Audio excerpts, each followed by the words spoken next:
ife ị na-ele na otu isi ele ya na ebe ị na-ele ya.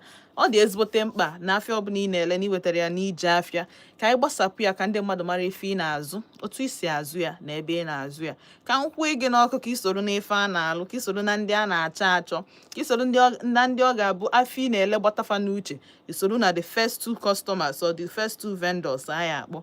Ọ dị oke mkpa n'ife ọbụla ị na-ele na ndị mmadụ maara anya ya, mara ife ị na-eme, ka ị soro n'ife a na-eme. Nnafe ekwu ya kịta ka ị wọlụ plọg ka ị na-afụ the light at the end of the tunnel. Mana nsogbu adịrọ. Kedu ife nnọkwanụ na ya? Ibupụta ndị nke sigom oke Aunty Chinazọ ngwa bịa ka anyị zụọ afịa. Ndị izi mmeje na nke fa bụ ndị Hotel Sunshine. Hotel Sunshine na-eme akara express every Saturday n'ụtụtụ na ọkụkwa na alụ 7 wee ruo 10. Gị na fa nnọọ anọrọ nnọọ rie breakfast. Anya bụ na breakfast nke a ya bụ na presidential breakfast, because kedu ife a na-akpọ akara express ọ bụ na akara express abịara with an express treats na ndị otu ya, because this akara anakwa abịa sọọsọ ya ọ ga-enwecha ife ndị ọzọ na-esogasị ya, ife ndị ọzọ ya wee kpaa afa ọ bụ na ọ dị ya. So ije ịchọ take part na this akara express, make sure na ị nọ there by 7 a.m. before 10 akụọ. You nweke partake in ya every Saturday na ọkwa na alụ 9 till 10. Ka ije na Hotel Sunshine ebe fa na-ewetakwela anyị buffet experience. This buffet experience ka a na-akpọkwa Sunday Sunshine, all for adults and for ụmụaka. Otu ọbụla ịhakwa na alụ, you can partake in it. Ịghọtago? Ụmụaka bụ 10,000 naira, ndị okenye bụ 20,000 naira. Ịbịakwa na alụ, i just no experience a variety of foods a display. Gwa ya eji aka gị kụrụ ife ịchọ, quantity ịchọ na otu isi wee chie. Buffet experience a bụ every Sunday na ọkụkwa na alụ 12 to 4 p.m. 12 to 4 p.m. Nwere time ka time a wee dị right. Why? Ụfọdụ n'ime anyị anụ na church, ụfọdụ n'ime anyị bụ by 12 ka eji breakfast, ụfọdụ n'ime anyị bụkwa ndị ọ ga-abụ efifie apụrụ agụ ama mbịa. So like this na otu ọbụla osikwa n'ala dị, this is for you. Ịdị tired and worn out, bịa rigodo this imago, bịa experience this buffet, then ịkwadobezie ihe ị ga-eshi all for your own good. Ka have you break down, askwana na Aunty Chinazọ nyere gị anything good today. So ọ bụrụ na ị chọrọ take part na this Sunday Sunshine every Sunday by 12 ịgbara na-aga tupu ofe akụọ. Ha nwekwa karaoke night nke na-abịa every Thursday na ọkụkwa na alụ 7 to 11 p.m. This karaoke night na-take place na Kenny's Bar. Kenny's Bar fa bụkwa ebe ọzọ a na-ewetakwala gị the games, ya bụ football matches, volleyball, ife ọbụla, ma ọ bụ na FIFA, bụrụ CAF, bụrụ La Liga, bụrụ Champions League, bụrụ nke ọbụla ọ bụ a na-agba. So long as need interested na watch any of these matches, jebe na Kenny's Bar dị n'ime Hotel Sunshine. Any game ọbụla ị chọrọ inene, ha dị up for you. Kpọọ for my WhatsApp on 0915 079 2175 0915 079 2175. Number ka ị ga-eju enwetafa for inquiries or ị chọrọ place ife ahead of time. Ozi nke m na-ewetakwala gị ga-esi n'aka Wine Press Trading Services Limited, onye nke na-ele solar panels of different sizes from mono 200 watts to 680 watts, dịcha ka Jinko solar panels, Canadian solar panels, Trina solar panels. Ihe ndị a bụ solar panels ọ na-ele, adọ foreign, ọ bụrụ akụrakụ, ọ bụrụ ndị nke a na-enweta anyhow ebe ọbụla sofa. Nke a bụ gịnị, straight from the company n'obodo oyibo. And ọ bụrụ ọsọ Jinko Canadian ma Trina ka ọ na-elechakwa ndị ọzọ. If you need debere ime bụ ige ntị mgbe mmakpọ nọmba ma adreesị rush ya. Ọ na-elekwa inverters of different types and sizes from 1 kilowatts to 30 kilowatts, single phase, 3 phase, hybrid, transformer based. Ọ na-elekwa batteries of different types and sizes, dịka lithium batteries of different sizes, tubular batteries, dry cell batteries. Ọ na-elekwa charge controllers of different sizes. Na-elekwa solar powered CCTV cameras of different types and sizes. Na-elekwa solar powered standing fan. Na-ele solar generator of different capacities. Ga power your whole apartment. Also, upon each installation, sales, more repairs Onokwa Rush Ekita na 58 Gospel Plaza Alaba International Market Lagos. Ma ọ bụ na ịchọ services na Lagos. Ọ bụ na ị nọ n'Enugu 13 New Power Plaza by Ogui Road Police Station. Ife ndị a niile bụ services ga-enweta n'aka Wine Press Trading Services Limited. Kpọọ ya today na 0916 630 1384 0916 630 1384 more 0904 563 5425 0904 563 5425. The next dozen ne will tell Gisinaka Oma perfumes, different kinds of perfumes from Arabic perfumes to designers to roll-ons to body sprays to perseverance, the Nigerian perfume, or an online vendor on Enugu, and it is very sweet and nice to smell good. It smell good, as again, so smell all good, smell all nice, all the very, very important. All the important. You have to go in a occasion like this. It doesn't smell nice. Madu make invite outside. It doesn't smell nice. Out in but a lot of us say when he and I will not necessarily say no fault. But opening a no today. Or body money when he me ideas in forma because when perfume all the very important. Opening you want perfume ge. But on man 0916 227 7243 0916 227 7243. Obunicho inwetia moicho order your perfume. Chetani on a Volt 104.3 FM. Afamba Chinazo. No live on your YouTube, no live on your radio garden, no live na your radio digging on. They will. I can have opener. Nana Chetazo.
Ejima, oh, Ejima.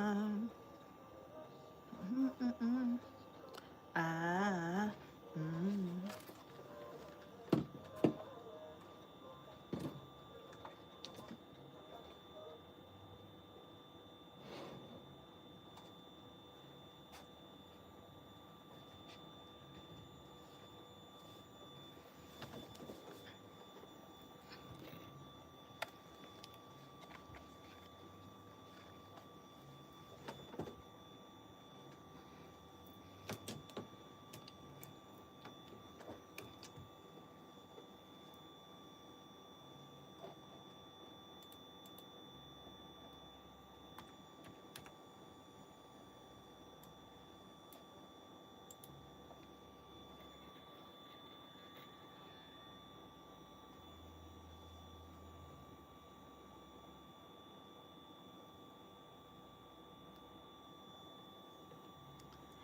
Yes, so anyị ma na ọ ga-eme, and achọrọ m ime ka ị malụ na afịa ọbụla ibidogo, afịa ọbụla ị na-azụ, otu ọbụla o si n'alụ wee dị, ọ ga-eme. Just a matter of time. If you need bụ patience, na gị weta ya na Volt 104.3 FM ka ị tinye ya n'ije afịa ka ị nwee ike zụba afịa gị, ka ị hapụ ịsịkwa na agwarọ gị asị na ị nọ na-akụ mmiri ụfụfụ ncha baa gị anya, asị na jiri aka gị nọ nọrọ n'ụgbọ chụpụ onwe gị n'ụgbọ.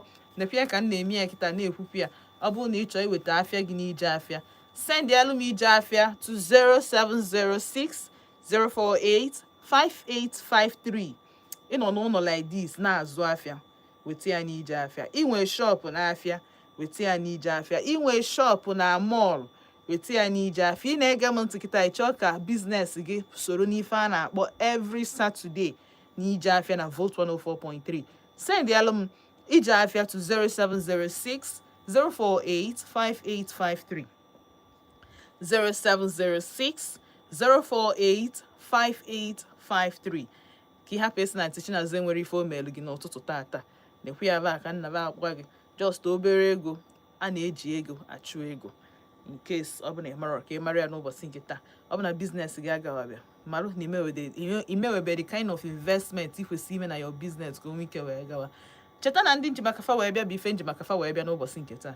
And m ga-ezipụta ozi fazie m maka na mụ na onwe m bụ errand girl, nwere ife ọzọ m na-arụ on a Saturday na-abụrụ ịnọ n'iru ọrụ like this na-anala ego na-etinye n'akpa. So ọ dị very very important na afịa ọbụla ị wetara ebe a na ọ dị money involved. Ịghọtago ife anyị na-eme ebe a, product and services, buying and selling, money for exchange of goods. Otu ọ na-isu efu ya, ebu m afịa gị n'isi ka nwaanyị na-enwero nsogbu ọzọ. Nsogbu gị bụ now your market, ebu m ya n'isi na-akpagharị now ka m make sure na ndị mmadụ nọ na befa n'ife ị na-ele, otu isi ele ya na ebe ị na-ele ya, ka ha nwee ike mgbe ha ya achọ your products and services ka ha kpọọ gị, ka ị soro na the first 2-3 names ga-abatafa n'uche. My aim bụ imeke sure na afịa gị bụ a household name, a homemade name. Ịghọtago? Afọ ọ ga-abụ ezinụlọ kwunite na fachi igo sola, the next person ha ya echete n'uche ha bụ gịnị? Wine press. Onye ọzọ ọ bụ na fachi igo perfume, hey, no nkwe mafa anọ ya na Volt FM ọma perfumes. Ma ọ bụ na ịchọ ije na hotel, ịchọ idu ụmụ gị duru nwunye gị, duru your girlfriend, ịchọ ime proposal, ife ọ bụla ịchọ ime, Hotel Sunshine nọ for you, or swimming ka ị chọrọ ije, or weekend getaway, ka ọ vacation ka ị chọrọ ịga, or nni ka ị chọkwara n'iri, kedu ihe bụ ihe ahụ ị chọrọ ime, Hotel Sunshine got you covered. And ife na-atọ m ụtọ bụ their environment. Ọ dị very, if the environment, hey, ọ dị very serene. Enwe open roof, enwe nke a, nwe nta, nwe in fact elevator ka eji agbagozi up in case ọ bụ na ịbanube elevator, chikili money i test ya. Alright, so ka m gbachapụ ya ọsọ ka m jee zigaru ozi dịka otu esi wee zie m ya. Ọma perfumes nọ n'Enugu na-ele Arabic perfumes, Nigerian perfumes, designer perfumes, roll-ons, body sprays, yana perspirants. So ọ bụ na ịchọ these services, ịchọ afịa perfume and ịchọ ịzụ dị afịa ka ọ na-aga ọfụma, smelling nice. Ịghọtago? Smelling nice bụ good business. Some of you amaro. Kpọọ Ọma today na 0916 227 7243. 0916 227 7243. Ọ bụ na ịchọ solar services, jee na nke Wine Press Trading Services Limited n'ụbọchị nke taa. Onye nke a ọ na-eme solar panels, ọ na-ele solar panels of different sizes from mono 200 watts to 680 watts. Ọ na-elekwa Jinko solar panels, Canadian solar panels, Trina solar panels wee dere gaba. Ọ na-elekwa inverters of different types and sizes. Ọ na-ele ya from 1 kilowatts to 30 kilowatts. Nke a na-akpọ single phase, 3 phase, hybrid, transformer base. Ọ na-elekwa batteries of different types and sizes, lithium batteries, tubular batteries na dry cell batteries. Ọ na-elekwa charge controllers of different sizes. Ọ na-elekwa solar powered CCTV cameras, na-elekwa solar powered standing fan, na-elekwa solar generator. Ima solar generator adịghị eme mkpọtụ cha. Just charging ka ị need recharge ya, anyhow ị ya charge nwe, then leave the rest n'abalị mgbe ọkụ adịrọ. You use ị ya plug nwe anything ya. Ọ na power your whole apartment Lit here your life even when there is no light. So the very important need and Wine Press Trading Services Limited, but more fun and phone. Open nature services in Lagos. Visit office hiding at 58 Gospel Plaza, Alaba International Market. More Nenugua, shop 13 New Poor Plaza by Ogui Road Police Station. Obu nature installation, sales and repairs. Make sure name of 0916 630 1384, more 0904 563 5425. Kaije na nke Hotel Sunshine. Ebefa na-eme akara express every Saturday. Free access to swimming. If you need the ime we be between 7 and 10 a.m. You enjoy everything the accompanied with this akara. How many akara lover? Ibu ni na like akara for breakfast. Obu no we kosuedi ije nwuro ishi nwuro ni ije nwuro afia ago na agige, especially ndị abụ na fa na-eje workout every morning. Je na Hotel Sunshine for their akara express. All the very very important. All from 7 a.m. to 10 a.m. Then Kaije for their Sunshine Sunday brunch, the buffet experience. 20,000 naira for adults, 10,000 naira for children. Sitting at 12 o'clock, we run at 4 p.m. You can enjoy any kind of food you eat because it will food display that day. Karaoke nights in Canabia every Thursday from 7 p.m. to 11 p.m. Karaoke nights, nobody is judging you. Just wait, obi ochagi with onu ahu. Onu ochichaga ahu, onu okwa. Ndị otu anyị nwere onu ọkwa. Were abịa gụọ egwu. Enjoy yourself. All the very important. Kpọrọ ndị enyi gị, kpọrọ your family members. Bịa for this karaoke night. Every Thursday, ị ga-eme enjoy. Then ha nwekwa mega game nights. Na their Kenny's bar. Any night, any day, anytime, enwekwa na alụ match. Their Kenny's bar, the open for any match at all ịchọ enene. Ọ bụ na ịchọ ime any inquiries, ịchọ ịjụ ajụjụ, ịchọ ịchọpụta ife, kpọọ ha na 0915 079 2175 0915 079 2175. Nna anacheta azụ aga n'ebe ọbụla. Ndewo.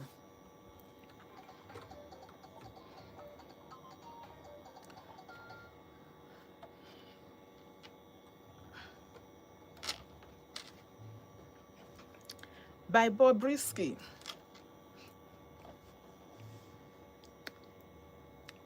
They gonna say na money if you show you button. You gonna say with the feeling this night? Oh no, not big fish. Big fish. Every day with a live fish.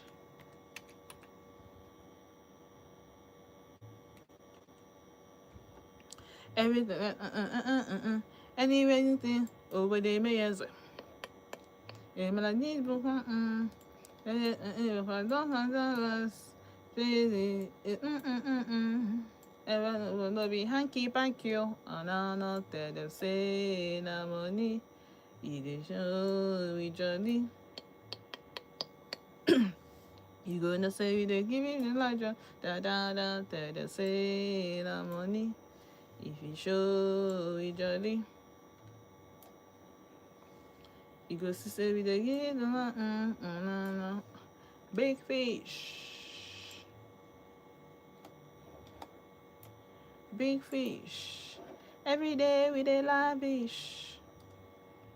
Big fish.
up to me.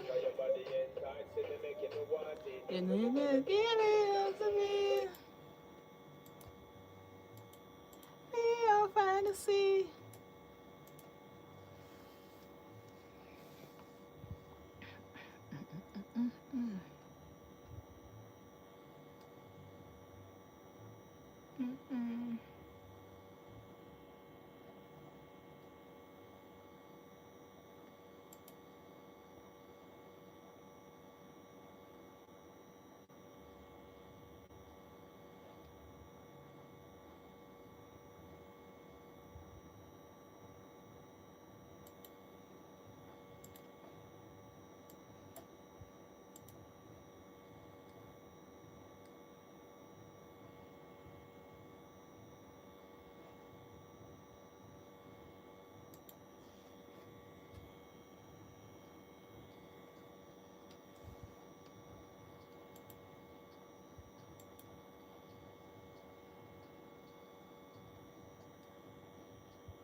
Anachetago Mazuna Vote 104.3 FM. Of course, chita na ebe ahụ no hold up, no go slow. Ebe ọ bụla ụzọ adịra ya wali agụta. Ife anyị maka anyị na-aga aga maka na anyị bụ afịa n'isi.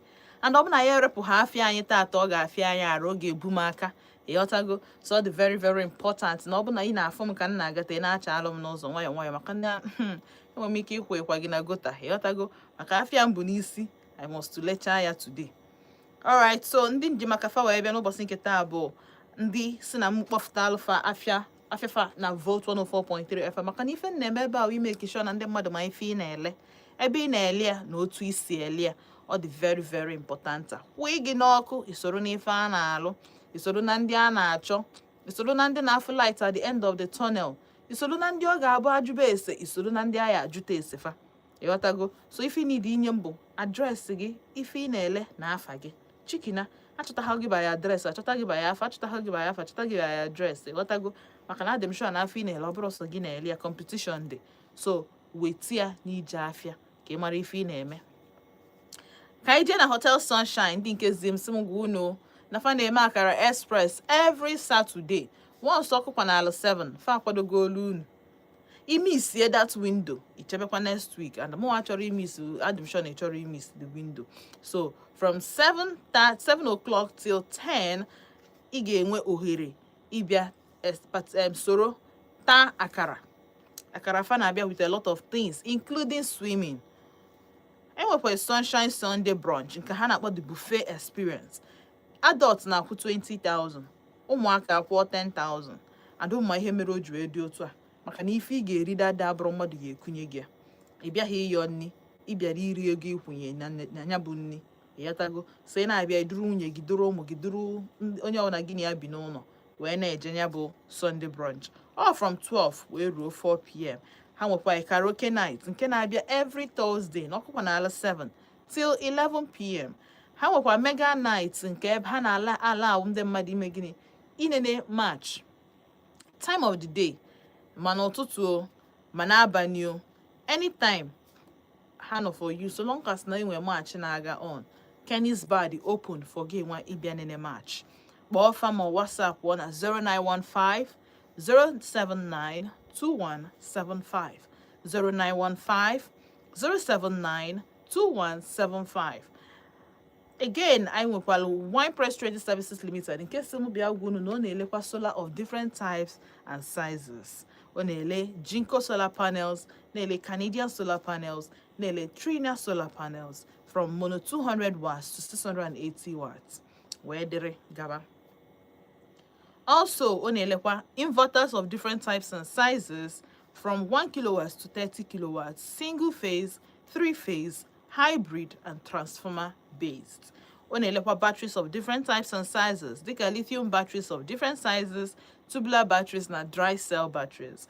Ọ nwekwa charge controllers of different sizes, nwekwa solar powered CCTV cameras of different types, nwekwa solar powered standing fan, na-elekwa the very beautiful solar generator nke ya ebunwu any apartment, anything dị n'ime apartment gị ọ ga-ebunwu ya.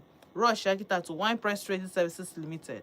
Shop ya dị na Lagos, dịkwa n'Enugu a 58 Gospel Plaza, Alaba International Market, ya na shop 13 New Power Plaza by Ogui Police Station. Onwero in fact ndị ọbụla tinyegolu solar kita they shall have very happy maka na their solar investment abro waste. Heat emebeghị partner gị metụ gị aka like this arụ a na-agbakacha gị. Dị gị metụ gị aka otu ọ dịghị ka ewere ụla ị na-asị ọ na ịmara na heat ya dụrọ. Let that not be your story. Ekwekwana ndị abịakwara ịchụpụ gị na be di gị. Abịakwara ịchụpụ gị na be di gị, were ego gị kịta anụ a gwa bebi gị si ya bebi bịakwa ka anyị jee go solar, ka anyị jee go panels. Ịghọtago? Bịakwa ka anyị jee tinye ihe a na ọ dịkwa oke mkpa, adịghị amawa ama.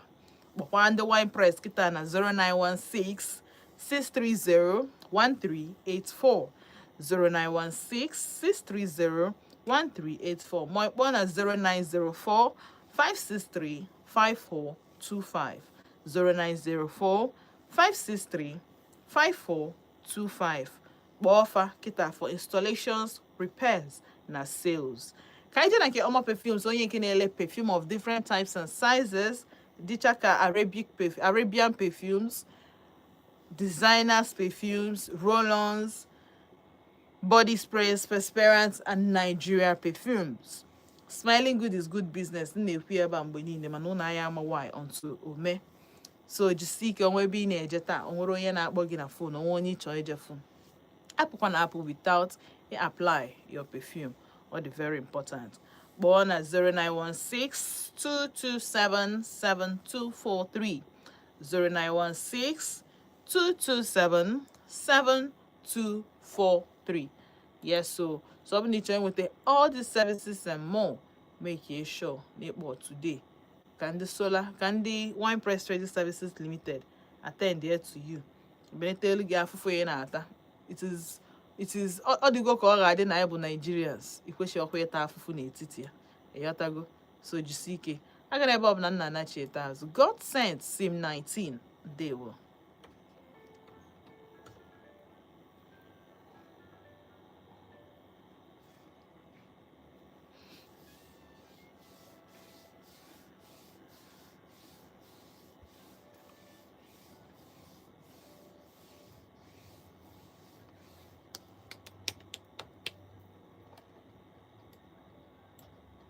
If they're not gonna lie.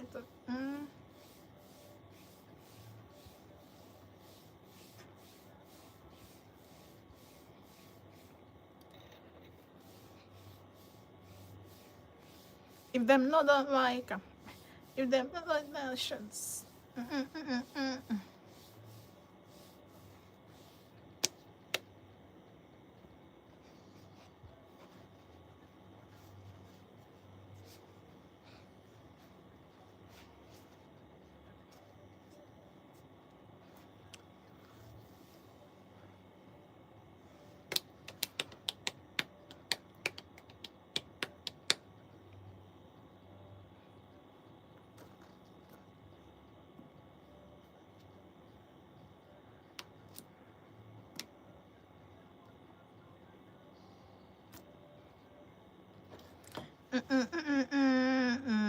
Go away.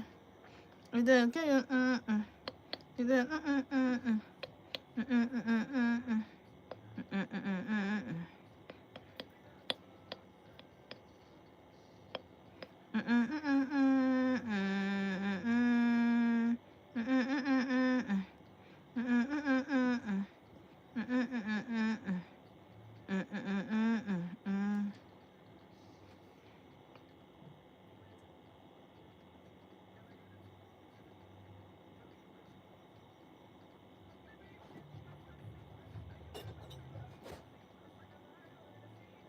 Because commissioner they come today now.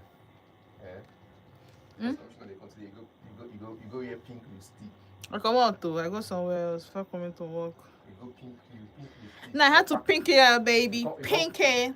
I wear pink join.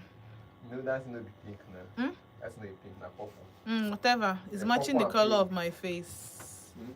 It's matching the color of my face. I do. I still got another place where I won't go, sir. I never even come out. Oh, so more wine. Yeah, maybe you want. Yes.